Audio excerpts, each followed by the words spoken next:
Bonjour tout le monde. Aujourd'hui, je suis Omar pour vous présenter la reconnaissance de sous-domaines. On va vous présenter un certain nombre d'outils qui vont être pour la plupart présents au EasyRecon. Donc on va vous parler de Hunter ou Apago. Ça, c'est disponible dans le repo open source. On va déjà vous présenter pourquoi on est venu à créer Hunter. Hunter qu'on va détailler un petit peu plus tard. Le problème qu'on a rencontré par rapport aux différents outils nous a poussé à créer Hunter. Euh, les grandes lignes de Hunter, comment ça fonctionne, les technologies utilisées, le front, le pipe de Recon, c'est-à-dire d'où on est parti et vers où on est allé. En cours de route, en fait, on l'a changé pour avoir quelque chose de bien plus optimisé. Qu'est-ce que ça nous a permis de faire sur notamment le bug bounty, ce genre de choses, les limitations qu'il peut avoir, parce que Hunter n'est pas le tout, l'absolu. Il existe d'autres qui peuvent être, dans certains cas de figure, bien meilleurs. Et les différents projets qui évoluent en fait autour de Hunter.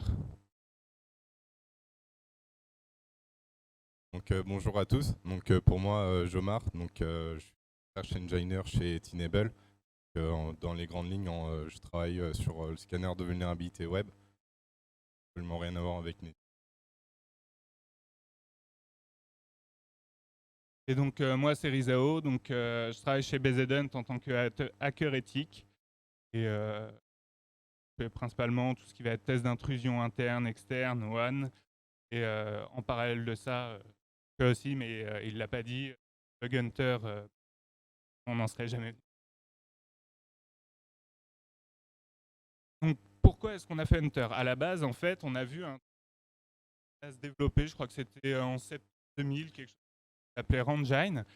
Et il amenait quelque chose de relativement novateur dans le domaine de la recon, c'est-à-dire qu'il mettait une détection de sous-domaine. Donc c'était assez intéressant parce que pipait différents outils et il faisait sortir ça de manière relativement visuelle. Les premières versions, il y avait des choses qui n'allaient pas, il y avait des choses qui étaient vraiment bien. Et donc on s'est intéressé au projet avec Joshua, on a fait pas mal de pull requests pour l'aider, notamment par rapport à nos connaissances en termes de reconnaissance de domaine. Et puis du jour au lendemain, il a arrêté de push, vu que le repo était mort. En fait, non, il avait le Covid.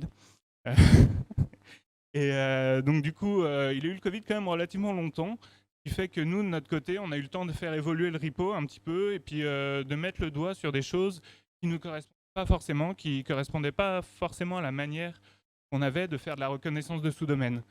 On prend le cas notamment de scopes que nous on a, donc ça peut s'appliquer notamment à des scopes en wildcard et à d'autres types. Notamment, du coup, pourquoi est-ce qu'on a commencé à développer Hunter, c'est RAM ou Scope, en fait, c'était l'entièreté. En fait, il n'y a quasiment aucun tool qui est capable de gérer ça, de faire de la recherche Intel, on va dire. Là, c'était un vrai problème pour nous parce que pour la grille de bounties du programme, en gros, bah, ça ne nous intéressait pas de report de la low ou de la medium, il fallait qu'on trouve de la crit ou de l'exceptionnel. Donc il fallait qu'on ratisse large et perde pas trop de temps non plus au vu du scope, quoi. Même pour aller plus loin, en fait, c'était pas juste les domaines liés à la société, c'était aussi les domaines liés aux sociétés que la société avait rachetés. Donc le scope était quand même immense, et je pense que même eux n'en avaient pas conscience, puisqu'on on l'a vu assez vite qu'ils n'étaient pas prêts. Les principaux problèmes qu'on a rencontrés, c'est notamment la distribution de scan. Là, on était dans un cas où on ne voulait pas scanner un domaine, mais plusieurs centaines.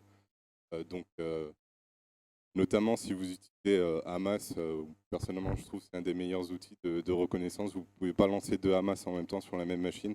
C'est un check de process en fait qui fait que le second va attendre que le premier se termine. L'harmonisation, la réutilisation des résultats, ça de manière générale c'est un vrai problème et on l'a eu aussi à normaliser tous les résultats en fait pour qu'on puisse les réutiliser les uns avec les autres. Souvent les outils, et notamment Hunter, sont propres à un workflow et du coup ça ne correspondait pas au nôtre. Le suivi des scans, souvent vous lancez un scan et finalement après les résultats, vous ne pouvez pas forcément Et, un mois après, lancer un scan, comment est-ce que vous savez si un domaine existe encore, s'il répond encore, tout ça. Et récupérer les technos, pour nous, c'était très important parce que dans la période de développement, on est aussi tombé sur Log4Shell. Un truc qui était intéressant pour nous, c'est de dire, ok, on veut en fait tous les domaines de bug bounty avec du Java, par exemple, du Spring et tout ça. Quand on scanne à peu près 1300 programmes, on n'a pas envie de checker chaque domaine à la main. Il faut que tout ça, ça soit enregistré quelque part. En un clic, on fait un extract, on scanne et basta, quoi. Donc dans les grandes lignes, comment Hunter fonctionne? Donc nous, on est basé principalement sur des VPS, c'est-à-dire qu'un scan va spawn un VPS. Ça, c'est une notion qu'on va voir un petit peu plus tard. Mais globalement, on se base sur 2 cloud providers qu'il va falloir configurer en amont. Donc il y a Skyway et Amazon. Donc c'est une configuration relativement basique avec les clés d'API qui vont bien. Le truc important à ne pas oublier, de toute façon la con ne sera pas validée sinon, c'est les clés SSH, puisqu'on va enregistrer en fait une clé SSH publique dès le cloud provider, de manière à ce qu'il déploie la clé SSH en même temps que le VPS. Et dans notre conf, on va enregistrer la clé privée, ce qui permettra de faire différentes choses au travers du back-end. Ensuite, on enregistre nos outils, parce qu'on a parlé des outils. Un outil de base, c'est bien, sauf que tout le monde a le même. Et à faire la différence, en fait, c'est la manière dont on va le configurer. Je prends un mass, c'est le nombre d'API que vous allez avoir, de clés d'API, qui peut faire varier totalement le nombre de sous-domaines. On va configurer des engines, donc ça c'est un petit peu tiré quand même de Rangine, on va pas se mentir. Mais bon, le concept était bien, donc on l'a repris. Qui permet d'avoir des typologies de scan qu'on va appliquer à des typologies de domaines. Typiquement, on ne va pas scanner pareil si on a un domaine ou si on est sur un wildcard ou si on veut faire de l'intel, c'est-à-dire tous les domaines relatifs à une société. Et donc, on va configurer le scanner et ensuite, on n'aura qu'à appliquer en fait au domaine, au wildcard ou à tous les domaines d'une société pour lancer un scan de manière relativement simple. Le truc qui est pas trop mal, c'est les exclusions, puisque bien souvent, on va retrouver des programmes avec des wildcards avec des exceptions.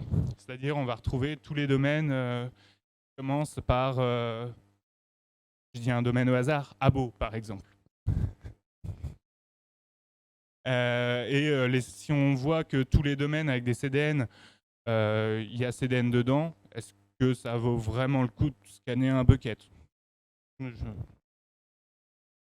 Je vais juste aussi rajouter qu'en fait, à la base, nous, on a surtout, on a intégré et on utilise principalement Scalway en tant que cloud provider parce qu'on a des comptes entreprises et on peut déployer 500 VPS d'un coup, alors que sur AWS, en fait, vous êtes à 20 VPS. Du coup, réduit fortement les... Sauf ceux qui sont Hunter chez eux.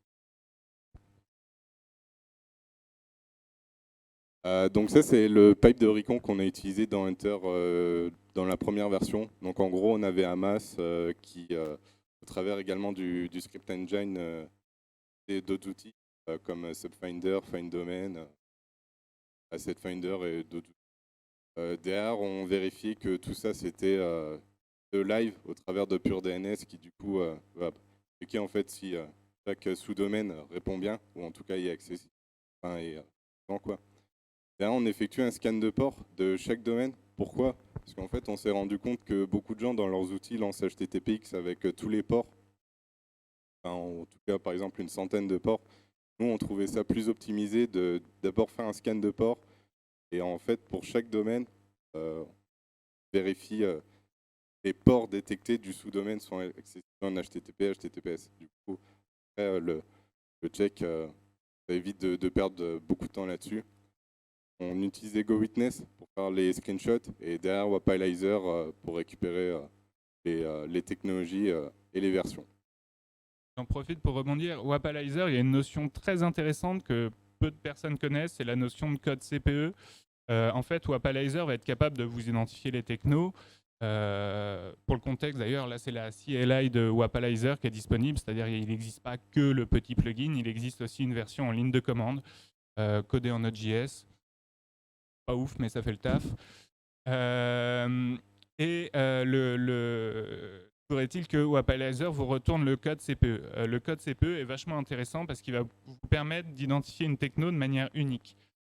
Qu'est-ce que ça apporte? Ça apporte que de manière automatique, vous allez pouvoir scraper les databases de CVE pour un peu que vous ayez une version, parce que sinon vous allez être submergé sous les résultats. Déjà que vous n'avez pas une bonne blacklist, vous allez être submergé par les résultats. Mais ça peut permettre de faire un premier taf et de regarder un petit peu les CVE qui sont sortis sur le produit. C'est assez intéressant, comme je disais, surtout si on a une version précise, parce que sans version, ça sert un peu à rien.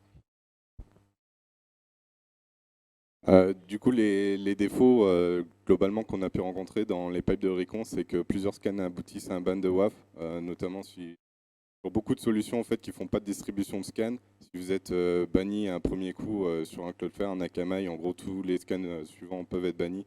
Nous, on a des programmes où l'IP est bannie et elle est bannie pendant une semaine. Du coup, ça peut être un peu chiant.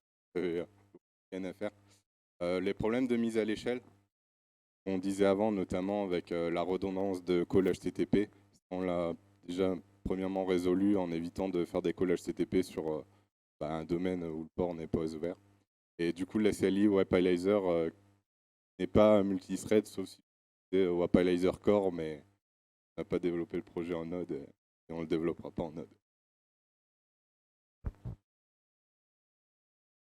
Du coup, on en vient à la solution. La solution, en fait, pour démutualiser les différents calls, parce que tout à l'heure, on vous parlait de HTTPX, un call HTTP, GoWitness, une session Chrome Headless ouverte. On parlait de Wapalizer, une session Chrome Headless ouverte.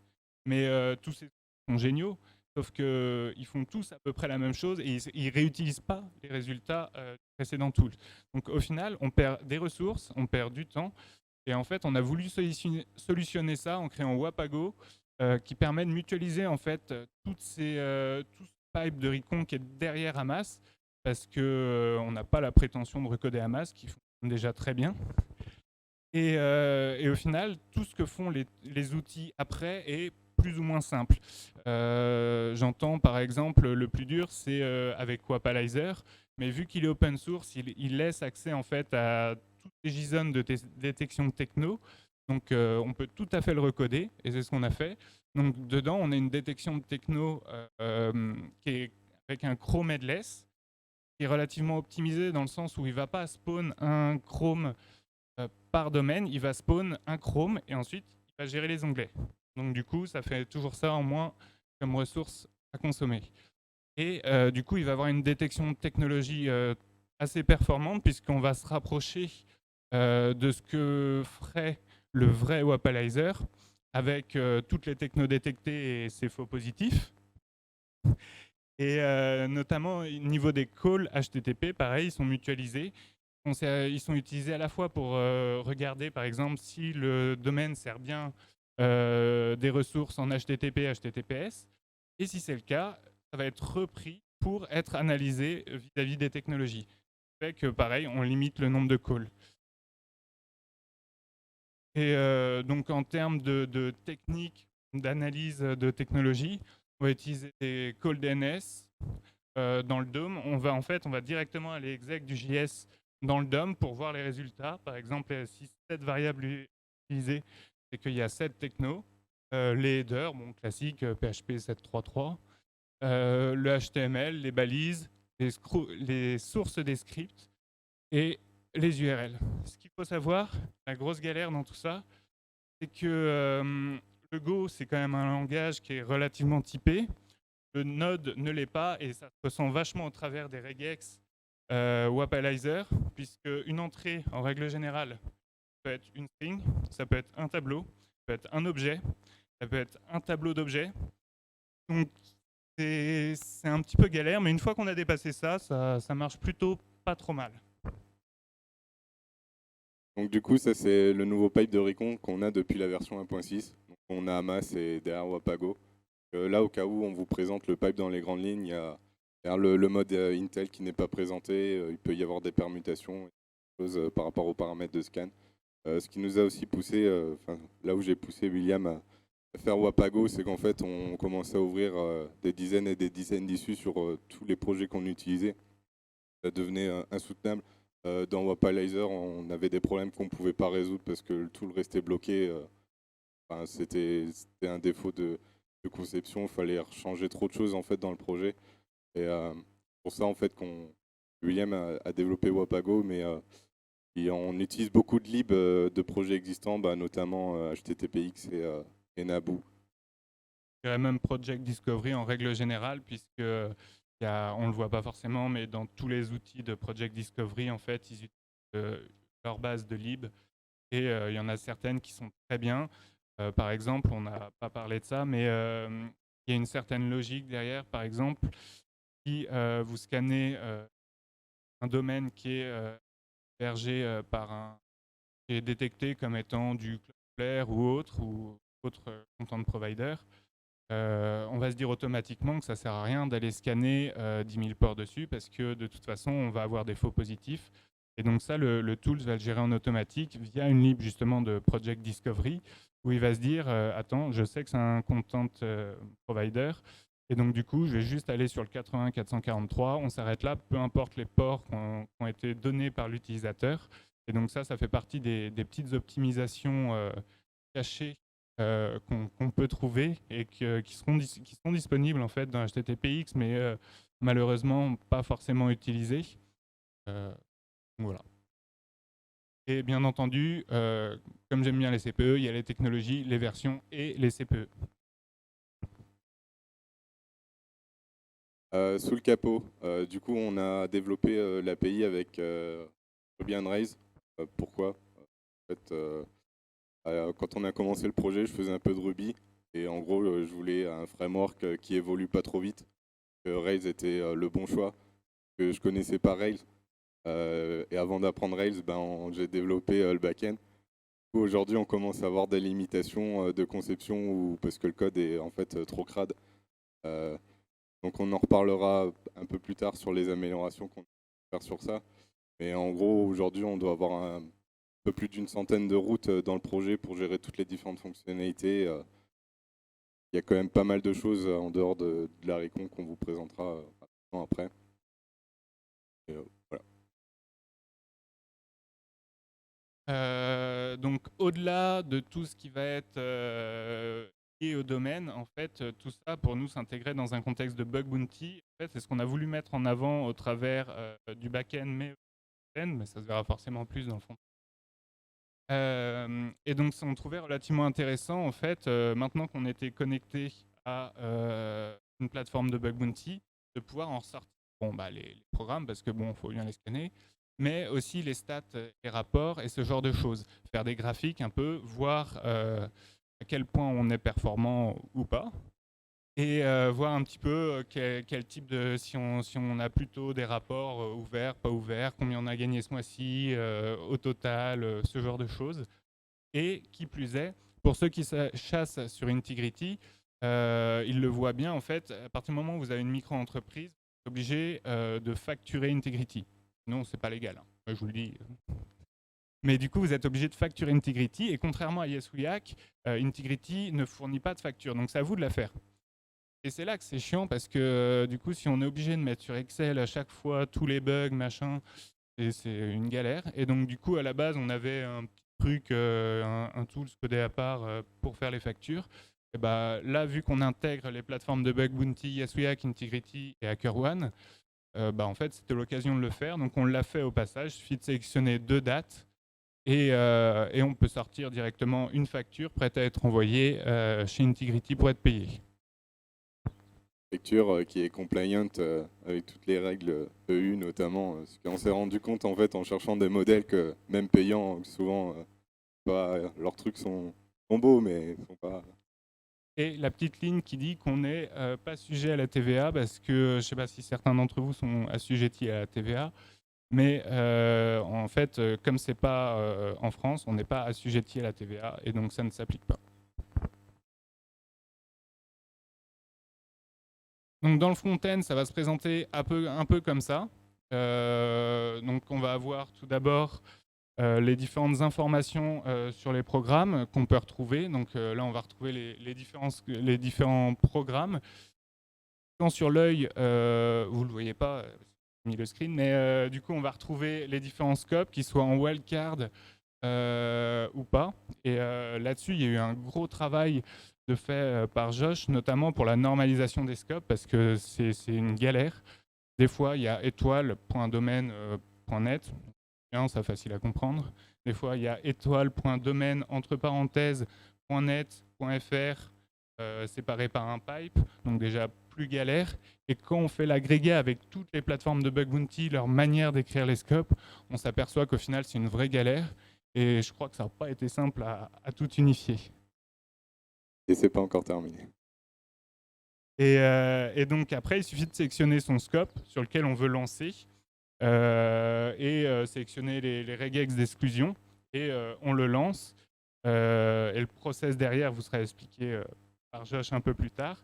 Mais globalement, quand on a fini de scanner, ça vous donne ça. Exemple pour les snacks, où on retrouve un peu toutes les technologies, le screen, les différents ports ouverts, sachant qu'il va vous refaire, si par exemple, là je vois il y a le 81 et le 443, vous aurez un domaine pour le 81, un domaine pour le 443, ils seront scindés. Et donc, le petit bonus, c'est les icônes des technos. Ah oui.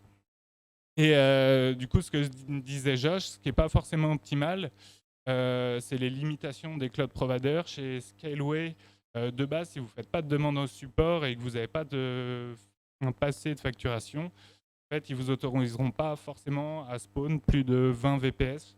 Et Amazon, tu disais que c'était pareil? Ouais, chez Amazon c'est pareil, sauf que chez Scaleway vous faites la demande, en gros ils vous l'approuvent et chez Amazon il faut apparemment pas mal de justifications. Enfin, j'ai pas tenté parce que j'ai vu la FAQ, j'ai dit ouais c'est...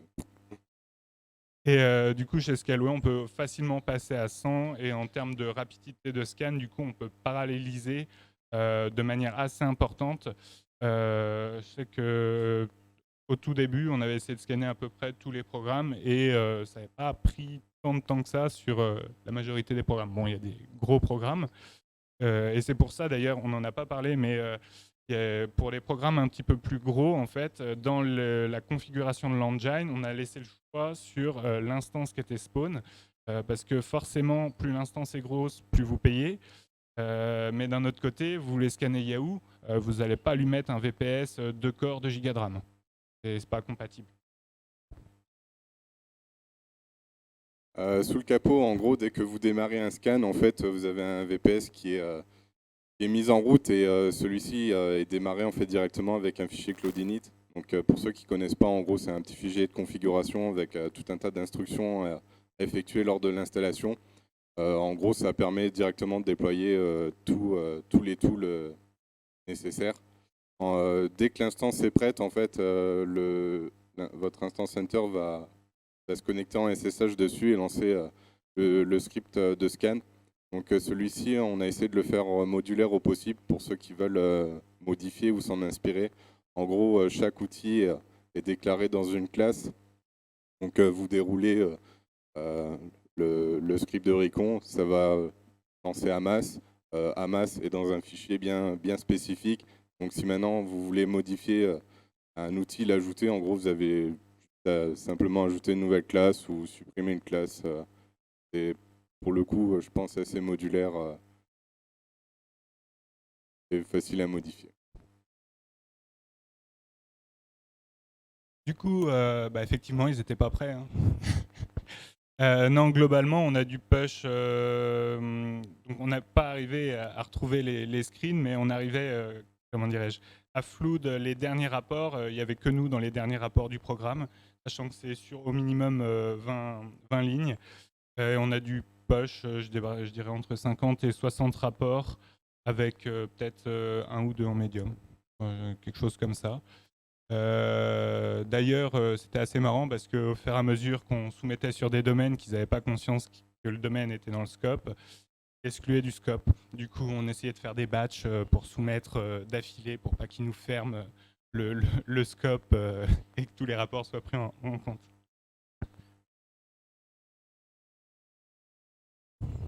Donc les limitations, donc on en a parlé, hein, c'est le scan de target avec de nombreux sous-domaines. Je parlais d'Yahoo tout à l'heure.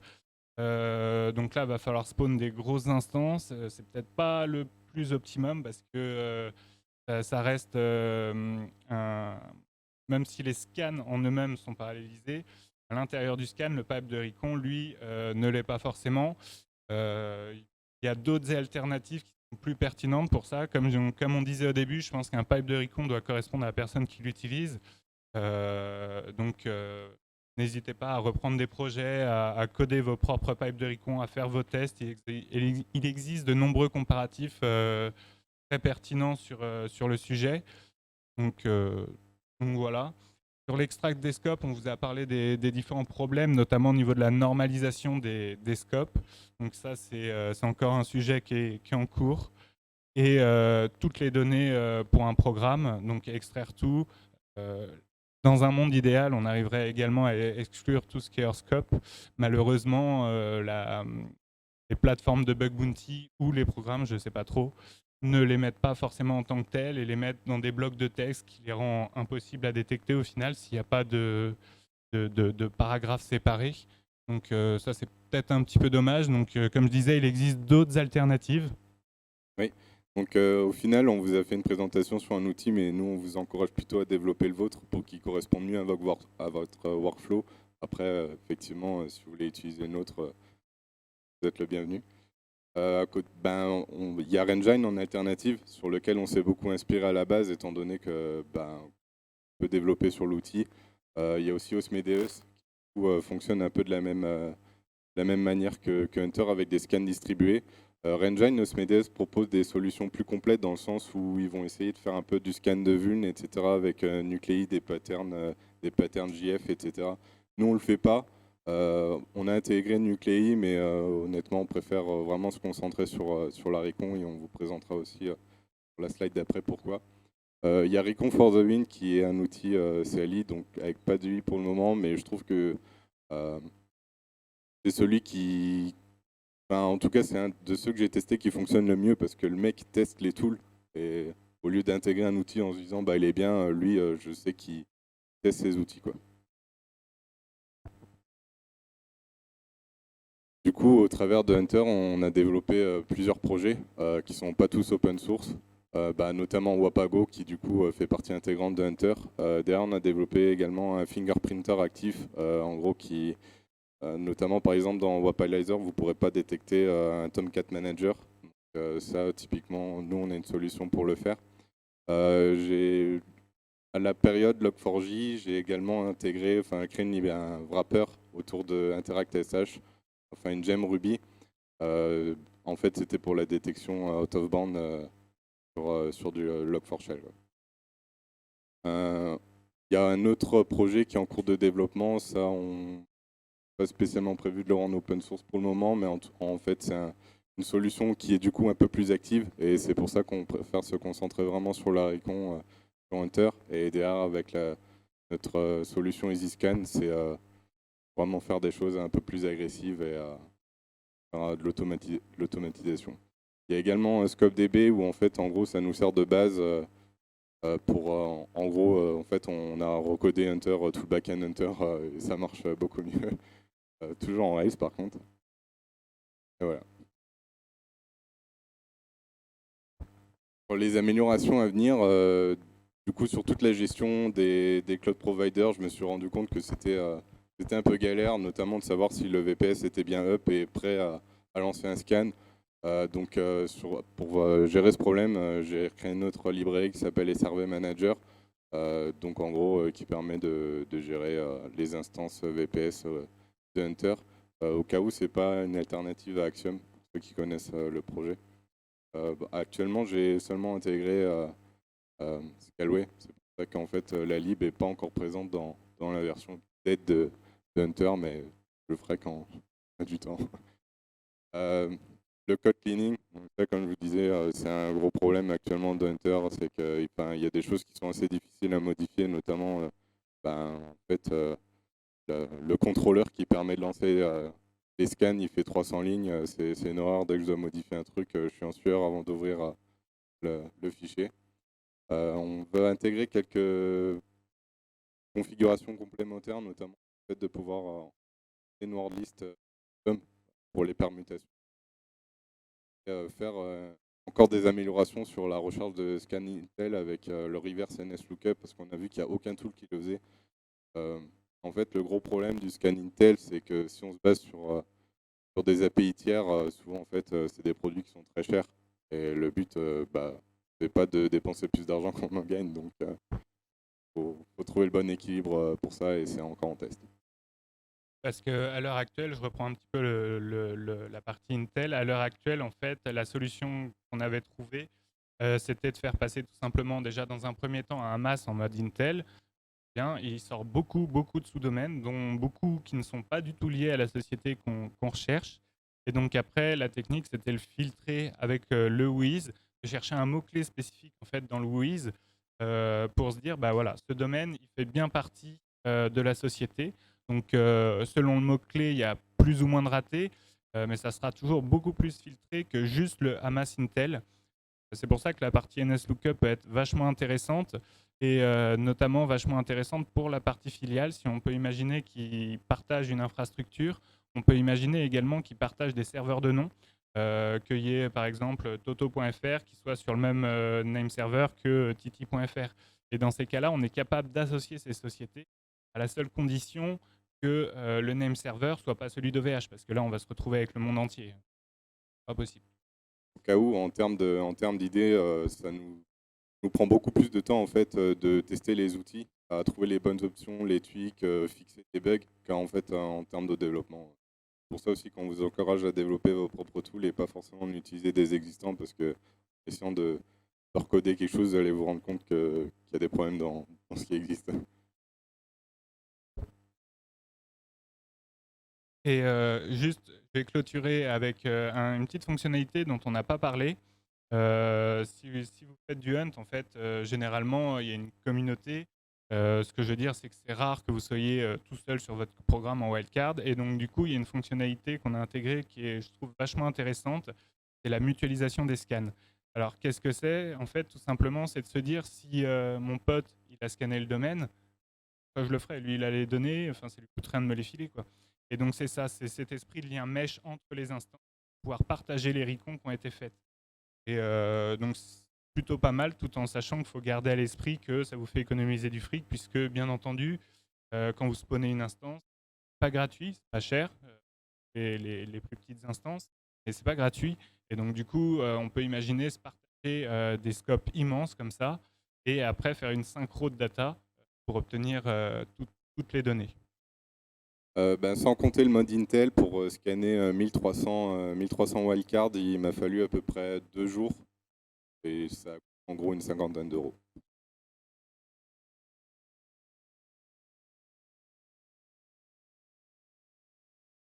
Pas comme on est au niveau du temps. Ah.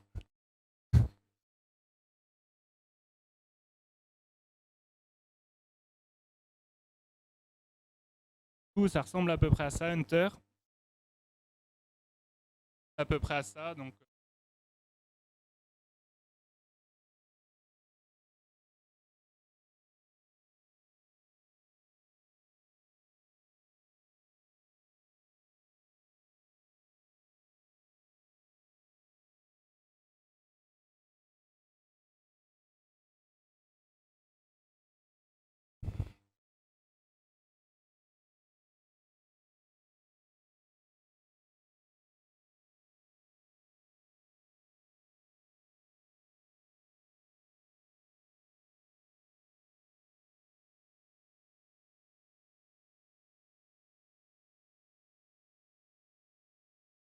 voilà, ça ressemble à peu près à ça, où on va pouvoir retrouver donc, la liste des différents scans qu'on a lancés, les différents domaines qu'on a. Donc là, typiquement, j'ai lancé sur le wildcard de l'ESNAC et sur six.com.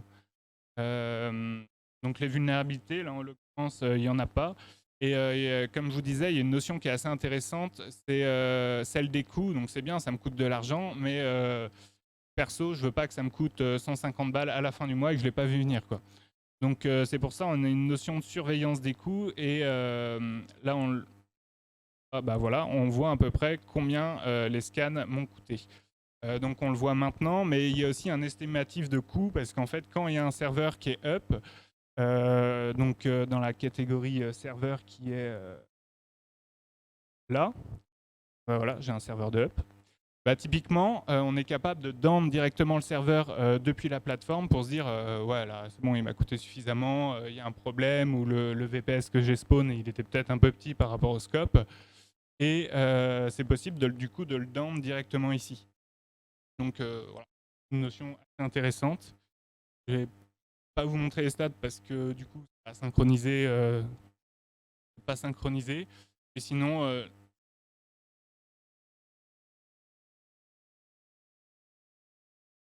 les engine management, on va retrouver toute la gestion des providers et des différentes instances, donc ce dont on vous parlait tout à l'heure. Le management des différents. On va pouvoir tout simplement aller configurer. On va pouvoir aller configurer les différents tools et leur mettre en fonction. Par exemple, Slack il va plutôt attendre un webhook, Hamas il va plutôt attendre un fichier de configuration en RAW, donc tout ça sera géré de manière dynamique. Si vous regardez le code, pareil, je vous demanderai d'être indulgent parce que je crois que c'est mon deuxième projet en Angular. Donc le code au début était pas. On est passé par une phase de refacto relativement grosse puisque au début on code tout pour que ça marche et ensuite on code tout pour optimiser le code. Là, je dirais pas que c'est optimisé, pas non plus immonde, je pense. Exactement. Et un mode sombre. Et voilà. Merci. Merci.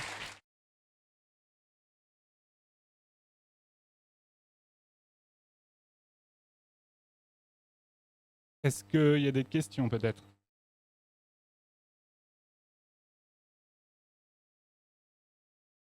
Oui.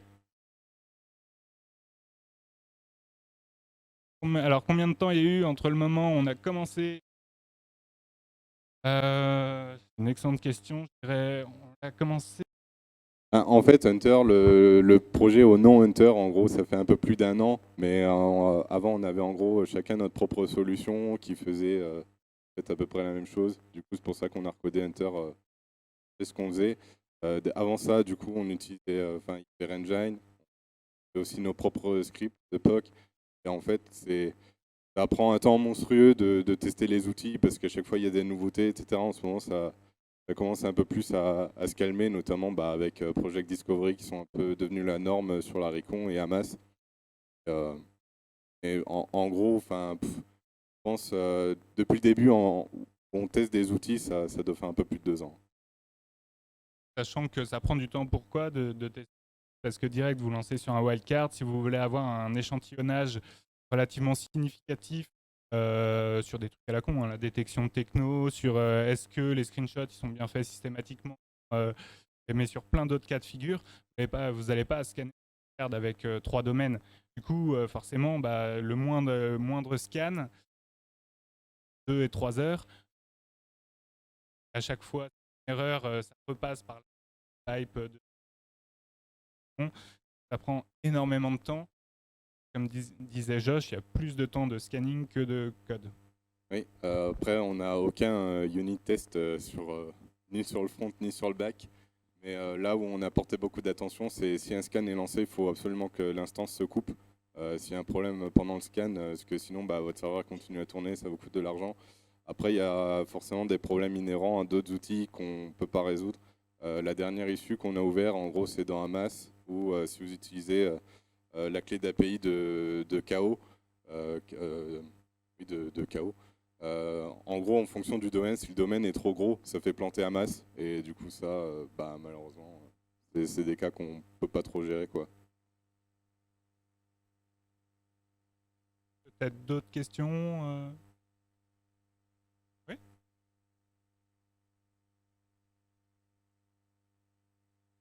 Pardon, j'ai pas entendu.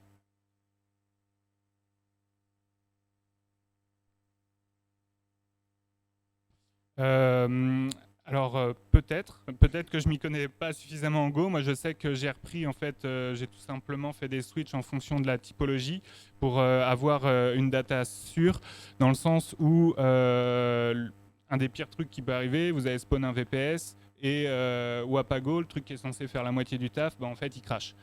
Ça, c'est juste pas possible. Donc du coup, moi, je voulais être sûr vis-à-vis de mes connaissances en Go et vis-à-vis des datas en entrée, être sûr de la typologie de données et être sûr que, par exemple, je pouvais les utiliser en tant que string ou en tant que tableau, parce que si ça n'avait pas été le cas, bah, forcément, ça aurait craché. Et cette normalisation aussi, elle nous permet d'assurer la réutilisation dans d'autres outils derrière. Parce que, ben, comme disait William, le problème dans Wapilizer, c'est qu'une regex, ça peut être différents types. Sauf que sur pas mal de choses, on aime bien normaliser pour être sûr que derrière, si on fait un autre outil, on sache ce qu'on a à chercher. On n'a pas besoin de refaire tout un wrapper ou gérer 50 000 cas différents, quoi. D'ailleurs, je vous encourage à regarder le projet de CC qui a commencé à normaliser en fait toute la détection de technologies faites par Wapalizer. Donc elles y sont pas encore toutes, mais je pense que c'est pas le but à terme parce qu'il y a certaines technologies qui sont juste pas intéressantes. Et qu'a ajouté, comme disait Josh tout à l'heure, en fait, la partie de reconnaissance active pour détecter tout ce qui va être Tomcat ou autre vis-à-vis de passes qui existeraient. On me dit que le projet n'est pas open source. Pas encore. J'ai répondu à ta question. D'autres questions? Ben, merci beaucoup. Merci.